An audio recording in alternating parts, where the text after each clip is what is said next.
Sarah jumped. The catering truck had come barreling out of the parking lot, tires screeching and pots rattling, nearly mowing Sarah down as she stepped out of her car at the location where she was supposed to finish filming her part as Ugly Girl. Though if she hadn't stepped out of the way just now, she would have been playing Flattened Girl. Welcome to your second day of professional acting.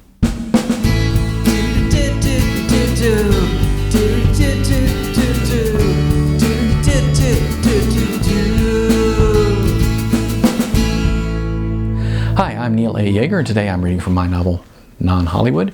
If you're liking it, please hit the like and subscribe buttons. Thanks. This is Chapter 33, Epic Fail Film Set. And wouldn't that be a strange way to go out? Flattened by a grill full of scrambled eggs on wheels. Sarah said under her breath, "I'm supposed to kill myself today, not be killed today." A woman walked by saying, "Right there with you, hon." And it was then that Sarah noticed that in entering the location, she was most definitely going against the flow of traffic. Several people were getting into their cars all around her. Sarah looked over at the white production vehicles and saw the driver of the honey wagon climbing into the cab of his truck. She asked him, You're leaving?" Without looking at her, he said, "It's what I usually do when I don't get paid." And he slammed the door and started his truck. To say that Sarah was confused and anxious would be an understatement. As she made her way into the location, she couldn't help but notice that all of the people around her sported the same angry looks as the honey wagon driver. This did not seem to be a happy place. The one face that she was looking for, that of the director, was nowhere to be seen. But all around her, it was obvious that things were being packed up. Sarah stopped a burly man who was carrying a large light stand. She said, I just got here. What's happening?" The burly man looked at her and said, "We're on hiatus." Then he started giggling. A strangely high-pitched giggle, quite like a little girl.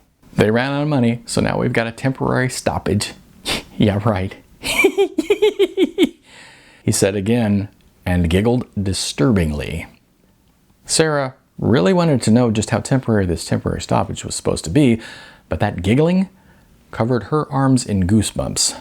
So she figured that perhaps she should ask someone else. She looked around the dispersing crowd and finally saw the production assistant who she had dealt with the last time. "Hey," she started to call out to him, but then realized that either he had never given her his name or that she had forgotten it. So instead, she dashed over to where he was loading some file folders into a car. Sarah asked him, What's going on?" He smiled pleasantly and said, "Temporary stoppage." "Temporary stoppage? What exactly is a temporary stoppage?" The PA continued smiling and loading his car. He seemed quite chipper as he said, "What does temporary stoppage mean? You've never been in one of these situations before?" "I've never been in a film before." "Ah, well, first, there's no such thing as a temporary stoppage. It's a euphemism. They say temporary stoppage when it's permanent. Basically, the project is dead. There's some kind of money problem and they didn't tell us about it. The film will not get finished, none of us will get paid, and you'll never see a frame of it anywhere.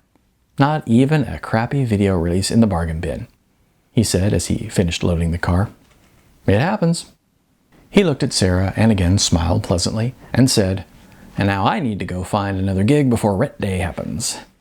Could be tricky this time of year, but that's show business.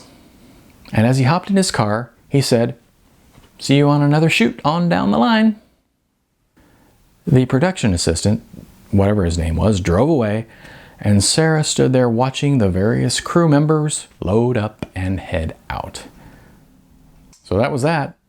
Her first professional gig, and it had just gone up in flames. Wonderful, she thought. So much for suicide.